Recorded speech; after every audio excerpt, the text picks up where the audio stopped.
இந்த ஹிரோஷிமாவில் ஒரு piece museum இருக்குது, உலக அமைதி மியூசியம்னு ஒன்று இருக்குது. அதில் உள்ளே சென்று வெளியே வருவதற்கு 3 to 4 மணி நேரம் எடுக்கும். 4 மணி நேரத்தில் நம்ம சில திரைப்படங்கள் போடும்போது மனதில் சிதைவு இருப்பவர்கள், அழுத்தம் உள்ளவர்கள், கர்ப்பிணி பெண்கள், குழந்தைகள், இவங்கெல்லாம் அந்த காட்சியை பார்க்காதீங்க போகாதீங்கம்பாங்க. அப்படித்தான் அந்த பீஸ் மியூசியத்தினுடைய வாசலிலும் போட்டிருக்காங்க. நான் அந்த மியூசியத்துக்குள்ளே நுழைஞ்சு வெளியே வரும்போது கிட்டத்தட்ட நொறுங்கி உடைந்து தான் நான் வெளியே வந்தேன். அந்த ஹிரோஷிமா பீஸ் மியூசியத்தில் அன்றைக்கு 8:20 காலை ஆகஸ்ட் 6, 1945 போட்ட குண்டுக்கு 1 மணி நேரம் முன்னதாக அந்த நகரம் எப்படி இருந்துச்சு, அதுக்கப்புறம் அடுத்த 1 மணி நேரத்தில் இருந்து ஆரம்பித்து இன்று வரை எப்படி அந்த ஊர் இருக்கிறது என்பதை முழுக்க காட்சிப்படுத்தியிருக்காங்க.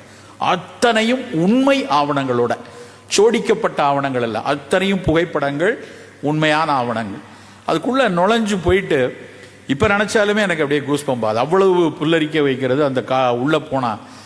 அந்த 8:20 ஒருத்தன் பியானோ வாசிச்சுட்டு இருந்திருக்கிறான். ஒரு குழந்தை அதுக்கு பாடல் பாடி, நீங்கள் பார்த்துருப்பீங்க யூடியூப்பில் இப்போ சமீபத்தில். அந்த 8:20 குண்டு வெடிக்கிறதுக்கு முன்னாடி 7 மணிக்கு ஒரு இசை கல்லூரியில் ஒரு பையனும் பொண்ணும் பாட்டு பாடிக்கிட்டு பியானோ வாசிச்சுட்டு இருந்திருக்காங்க. அதுக்கப்புறம் வெடிச்சு அவன் எங்கே போனா இவன் எங்கே போனா எதுவும் தெரியாது. கிட்டத்தட்ட 60-70 வருஷத்துக்கு அப்புறம் அவர்கள் மறுபடி பார்த்திருக்கிறார்கள், சந்தித்திருக்கிறார்கள். அவரை பற்றி ஒரு யூடியூப்ல இருக்கு. அவங்க இன்னைக்கும் அணுகுண்டுக்கு எதிரான பேச்சை பேசி அந்த பாடலை பாடியிருக்காங்க. நீங்க தேடி பார்த்தீங்கன்னா கிடைக்கும். அந்த அந்த பீஸ் மியூசியத்துக்குள்ள போய் பார்த்தோம்னா அந்த 8:20 அது வெடிச்சதுக்கு அப்புறம் ஒரு 3 நிமிடங்கள்ல 3 நிமிஷத்துல 1.5 லட்சம் பேர் மடிந்திருக்கிறார்கள். நீங்க நிறைய இங்க பொறியாளர்கள், கொடிசியாவே ஒரு பொறியாளர்களுடைய இதுல உள்ளது உங்களுக்கு தெரியும். ஹீட்டோட இது 2600 டிகிரி வெப்பத்தை 1 நிமிடத்தில் அந்த குண்டு உமிழ்கிறது. அது அந்த மஷ்ரூம் எஃபெக்ட் அப்படிம்பாங்க இல்லையா, நீங்க படம் பூரா பாத்தீங்கன்னா குண்டு வெடிச்சு மேல அப்படி காளான் மாதிரி விரிகிறது. காளான் மாதிரி விரிகிற அது மட்டும் இல்ல, விரிஞ்சு மேகத்தில் பட்டு மறுபடி அமில நீராக அது கொட்டி இருக்கிறது. பல பேர் அந்த வெப்பம் தாங்காமல் டீஹைட்ரேட் ஆகி எல்லோரும் வாயை இப்படி மழை பெய்யுது நல்ல வேலை இந்த தண்ணீரை குடிச்சிடலான்னு வாய் வச்சு வாயோடு முகமெல்லாம் வெந்த மக்கள் காட்சி இருக்கு. ஏன்னா அமில நீர், அது அணுகுண்டு வெடிச்சு மேகம் பட்டு அமில நீர் வச்சிருக்கு. பல மக்கள் அந்த வெம்மை தாங்காமல் அந்த மொனோட்ஷோ அந்த பேர் சரியா வரல, அந்த ஹிரோஷிமா முன்னால ஓடக்கூடிய அந்த ஆற்றில் மொத்தமாக குதித்திருக்கிறார். குதித்தவர்கள் பல பேர் அந்த வாட்டர் கரண்ட்ல இழுத்து இறந்து போனவங்க, அந்த விழுந்த வேகத்தில் இறந்து போனவங்க, அவர்களெல்லாம் அடுத்த மணி 2 நாட்களில் அள்ளி போட்ட அவ்வளவு புகைப்படங்களும் இருக்கிறது. எப்படி புகைப்படம் இருக்கு, அதுதான் நாம் தெரிந்து கொள்ள வேண்டிய விஷயம். அதுக்கு முன்னாடி 3-4 நாட்களுக்கு முன்னாடி அமெரிக்க அதிபர் ஒரு கடிதம் அந்த ஏர் மார்ஷலுக்கு எழுதுறாரு. ஏர் மார்ஷலுக்கு எழுது, எனக்கு இப்போ நீங்க 5-6 இடம் குறிச்சிருக்கீங்க, கிட்டத்தட்ட இல்லை 22 இடங்கள் குறிச்சிருக்கீங்க. ஆனால் எனக்கு இந்த 22 இடங்கள்ல எனக்கு ஒன்றும் கரெக்டாக வரல.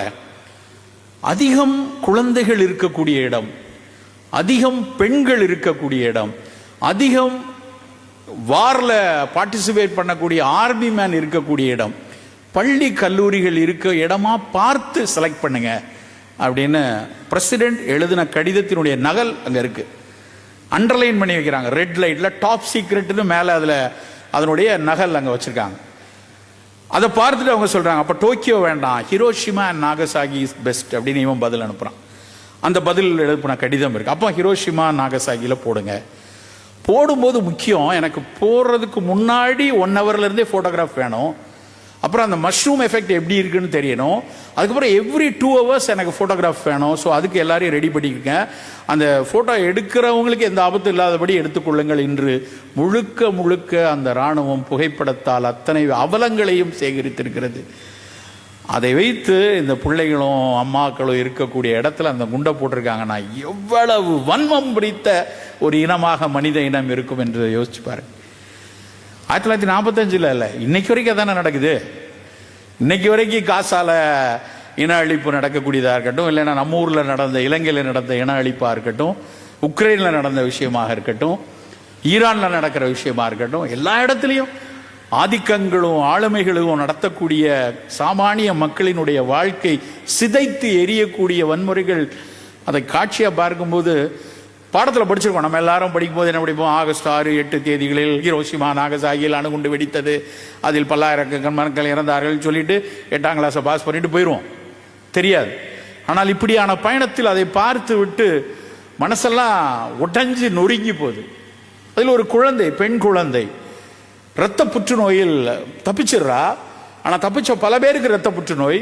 அந்த பெண் குழந்தை ஷகாயி, அந்த பொண்ணோட பேர், அவளுக்கு இரத்த புற்றுநோய்.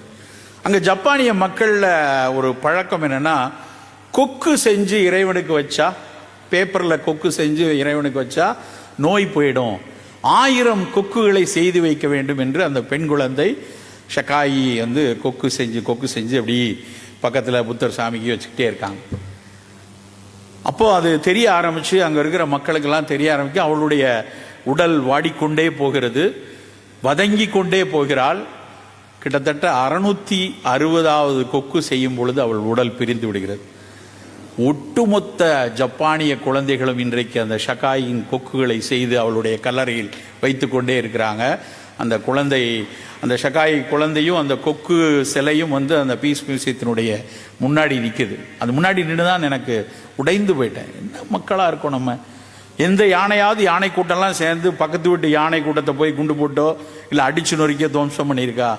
எங்கேயாவது எறும்புகள், மொத்த எறும்புகளும் சேர்ந்து, கட்டெரும்பெல்லாம் சேர்ந்து ஒரு இன்னொரு கிச்சு மூட்டுற எறும்பை போய் அடிச்சு கொண்டிருக்கா?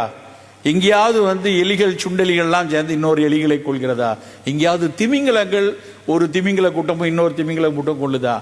ஆனால் மனிதர்கள் இன்றைக்கும் அதை செய்து கொண்டே இருக்கிறோம். பயணங்களில் பிரமிப்புகளும் பெரிய பெரிய சிலாகிப்புகளும் எவ்வளவு தூரம் இருக்குதோ, அதே அளவுக்கு இது மாதிரியான வலி நிறைந்த வாழ்க்கையும் இந்த மாதிரி பயணங்கள் தான் கொடுக்கும்.